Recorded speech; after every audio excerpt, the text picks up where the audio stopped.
Hey IGN fans, this is Rich, EIC of the Comics channel here. You know, over the past several months, both in the Marvel and DC universes, villains have really taken over. And that got us thinking around the offices, what are our favorite comic book villains of all time? So what we decided to do is over the next 2 weeks, reveal our picks for the top 100 villains of all time. Now, obviously we can't reveal our top selections for you, but what we've done is we've asked the stars and producers and directors of Wolverine and Star Trek what their favorites are. And so let's take a look at what they had to say. Well, it would have to be the Joker, especially after the late Heath Ledger's beautiful performance and dynamic performance in Dark Knight. It would definitely be him. It's rare that you find a villain that's been reinvented in a way that you know, kind of breaks the mold, you know, and I feel like, you know, Heath's interpretation of the Joker was, and I'm sure I'm not alone in that sentiment, but, you know, his interpretation of the Joker I thought was, you know, should be widely accepted as canon now, you know, I really do. I thought that was, for me, just unbelievable. You know, you gotta go with the old classic. The Joker is frightening in almost every incarnation has been really frightening, yeah. I was gonna say Ra's al Ghul's pretty good. Who's that?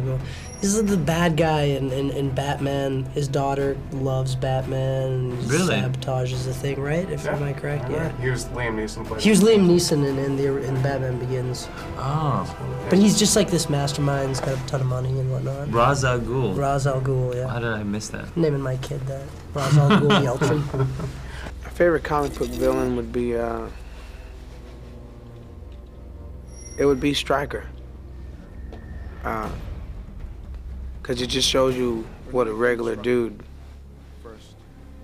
how fucked up he could actually make it, right? You don't have to be a superhero with crazy powers to mess up the world, right? We know guys that do that in 8 years, did that in 8 years, right? So. I think my favorite villain is Leo's character in this movie. Sabretooth, Victor Creed. You know, it wasn't before. It wasn't before this movie, but I've got to say now, in terms of pure, unbridled bloodlust, nobody beats Victor. Yeah. Okay. Now, who would be number 2 then in your spot? Like, who was it before Sabretooth became part of your life? You know, after Ian did Magneto, yeah, I was pretty sold on him. The Riddler was always pretty interesting as a kid, and there was something kind of scary about him in the original, you know, Batman series. Eric Bana picked the Riddler. I don't know. Really? Yeah. Odd. Yeah, but that's interesting. Yes. I've always wanted that tattoo just on my chest, the big question mark. Yeah.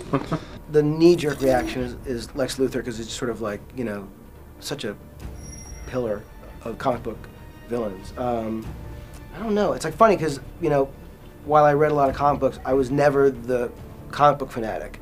So I don't know if I really know the world well enough to kind of give, you know, like whatever I say, I'm sure that, you know, any one of my buddies, who many of whom are comic book freaks, would yell at me and say that I didn't know enough I wasn't informed enough to give them. So I don't know, I'd have to think about it. So those are the stars' takes. Now it's IGN's turn.